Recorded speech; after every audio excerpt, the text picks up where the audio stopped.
بسم اللہ الرحمن الرحیم۔ شروع کرتی ہوں اللہ کے ببرکت نام سے جو بہت ہی مہربان نہایت رحم فرمانے والا ہے۔ السلام علیکم ورحمۃ اللہ وبرکاتہ۔ آج فرعون مصر کے ظلم کی داستان آپ کے سامنے پیش کرتی ہوں۔ فرعون کی شادی سے پہلے فرعون مصر نے ریحان بن ولید کی پوتی حضرت آسیہ کو شادی کا پیغام بھجوا دیا۔ ریحان بن ولید بادشاہ تھا جو حضرت یوسف علیہ السلام کے دور میں تھا، اور وہ حضرت یوسف علیہ السلام پر اسلام لے آیا تھا، اور اس نے حضرت یوسف علیہ السلام کو عزیز مصر بھی بنا دیا۔ خیر، جب حضرت آسیہ کو فرعون نے شادی کا پیغام دیا تو ان کے والد اور حضرت آسیہ کو بھی بہت ناگوار گزرا، کیونکہ فرعون مصر پہلے دن سے ہی ظلم و جبر کرتا مشہور تھا۔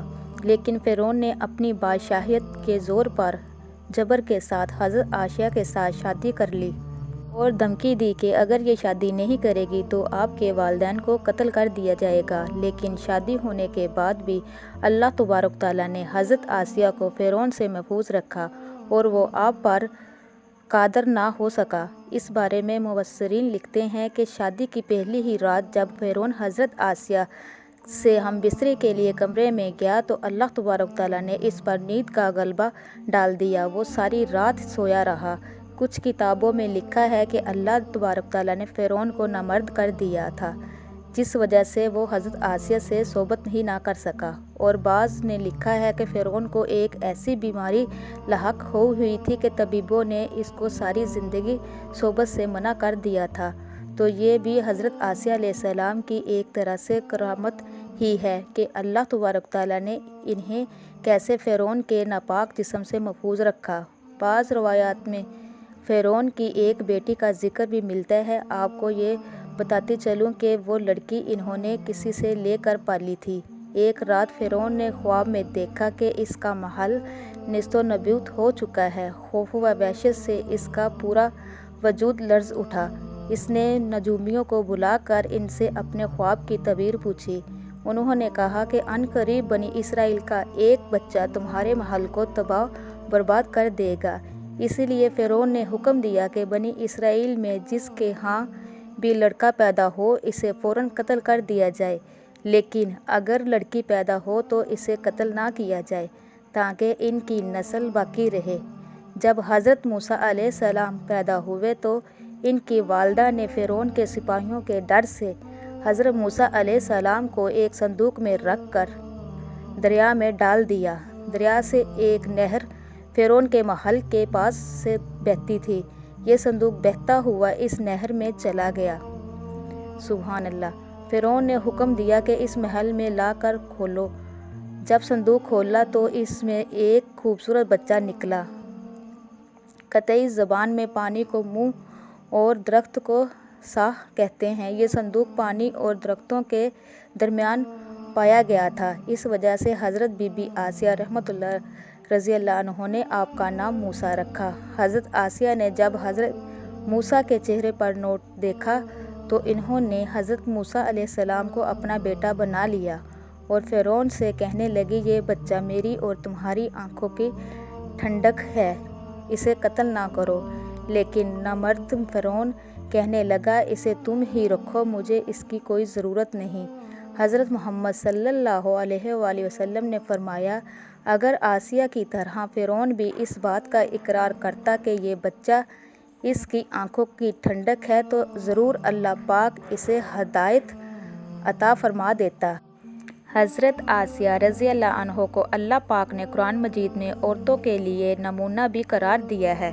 حضرت آسیہ شادی کے پہلے دن سے ہی فرعون کے ظالمانہ اور کافرانہ اقدام کے خلاف پہاڑ بن کر کھڑی رہی۔ حضرت موسیٰ علیہ السلام نے جب اعلان نبوت کیا اور جب محل میں جادوگروں سے مقابلہ کیا تو یہ دیکھ کر حضرت آسیہ حضرت موسیٰ علیہ السلام پر ایمان لے آئی۔ ایمان لانے کے بعد کافی دنوں تک انہوں نے اس بات کو فرعون سے چھپا کر رکھا، لیکن جب فرعون نے خدائی کا دعویٰ کیا اور لوگوں نے خود کو سجدہ کروانے لگا تو پھر حضرت آسیہ کھل کر میدان میں آ گئی اور فرعون کے اس عمل کی سخت خلاف ورزی کی۔ جیسے ہی فرعون کو پتہ چلا کہ میری بیوی بھی موسیٰ کے خدا پر ایمان لا چکی ہے وہ روز و دن بدن رات ان کو مختلف اذیت دینے لگا۔ فرعون جیسا کافر شوہر بھی ان کے ایمان کو لرزا نہ سکا، لیکن فرعون نے بہت زیادہ کوشش کی تاکہ کسی نہ کسی طرح انہیں راہ راست سے منحرف کر دیا جائے، لیکن وہ ایسا نہ کر سکا۔ حضرت آسیہ بھی ان کی تمام کوششوں کو ناکام بنا کر صرف خدا واحد کی عبادت میں مصروف رہی۔ حضرت موسیٰ علیہ السلام کے چاہنے والے فرعون کے سپاہیوں کے ساتھ ظلم و ستم کی بھیٹ چڑھتی رہی اور انہیں بے دردی سے قتل کیا جاتا رہا، یہاں تک کہ فرعون نے حضرت موسیٰ علیہ السلام پر ایمان لانے والے ایک شخص کو بھی زندہ نہ چھوڑا۔ قرآن کریم نے مومن فرعون کے نام سے یاد کیا ہے، بڑی ہی بے دردی سے قتل کر دیا، جس کے بعد حضرت آسیہ کا صبر کا پیمانہ جھلک اٹھا اور وہ کھل کھلا کر فرعون کی مخالفت کرنے لگی۔ فرعون میں غضب کی آگ بھڑک اٹھی۔ حضرت آسیہ کے چاروں پاؤں اور ہاتھوں کو زنجیروں میں باندھ کر کیل سے ٹھکوا دیا۔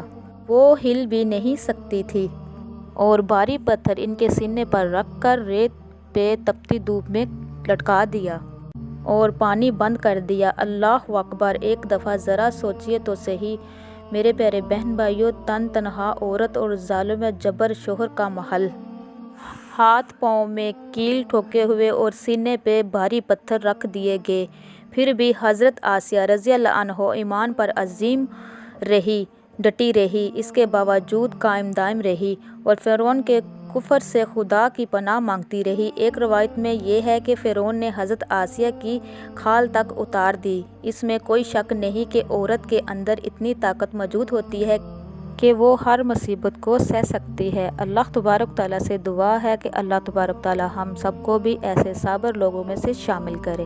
تو میرے پیارے بہن بھائیوں، یہ تھی آج کی ویڈیو، اسی کے ساتھ میں اجازت چاہوں گی۔ اب تک کے